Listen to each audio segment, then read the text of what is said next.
Hello YouTube family, Radhe Radhe, जय माता दी। हम आपके बीच में बहुत ही प्यारी कजरी गीत लाए हैं। सुनिए, गाना पसंद आएगा तो प्यारा सा कमेंट ज़रूर करना। जय माता दी।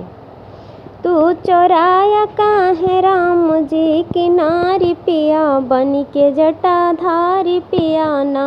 तू चौराया काहे राम जी की नारी पिया, बनी के जटाधारी पिया ना।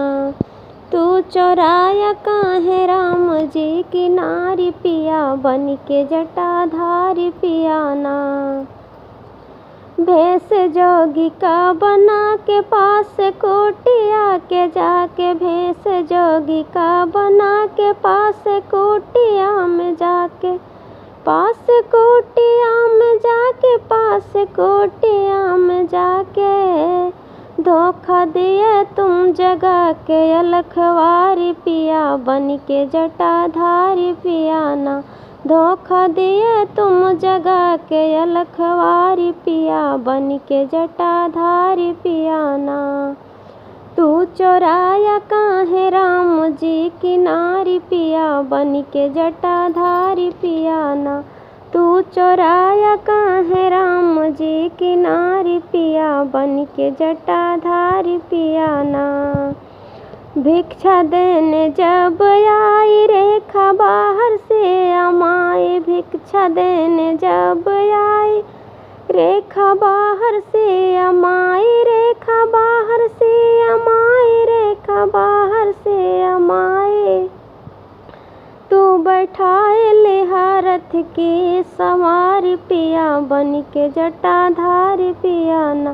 तू बैठाए लिहा रथ की सवारी पिया, बन के जटाधारी पिया ना। तू चौराया काहे राम जी की नारी पिया, बन के जटाधारी पिया ना। तू चौराया काहे राम जी की नारी पिया, बन के जटाधारी पिया ना। मिले राह में जटाई कियो तुमसे लड़ाई, मिले राह में जटायु किए तुमसे लड़ाई, किए तुमसे लड़ाई, किए तुमसे लड़ाई। कि कुटिलाई त पंख दिहे काटी पिया, बन के जटाधारी पिया ना। कि कुटिलाई त पंख काटी डारी पिया, बन के जटाधारी पिया ना।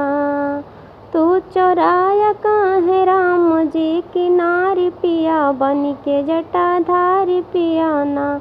तू चौराया काहे राम जी की नारी पिया, बन के जटाधारी पिया ना। प्रेम राम से लगाओ सिया माँ को लौटाओ, प्रेम राम से लगाओ सिया माँ को लौटाओ, सिया माँ को लौटाओ, सिया माँ को लौटाओ। जाके रघुबर से मिलो तुम या नारी पिया, बन के जटाधारी पिया ना। जाके रघुबर से मिलो तुम या नारी पिया, बन के जटाधारी पिया ना। तो चौराया काहे राम जी की नारी पिया, बन के जटाधारी पिया ना। तो चौराया काहे राम जी की नारी पिया, बन के जटाधारी पिया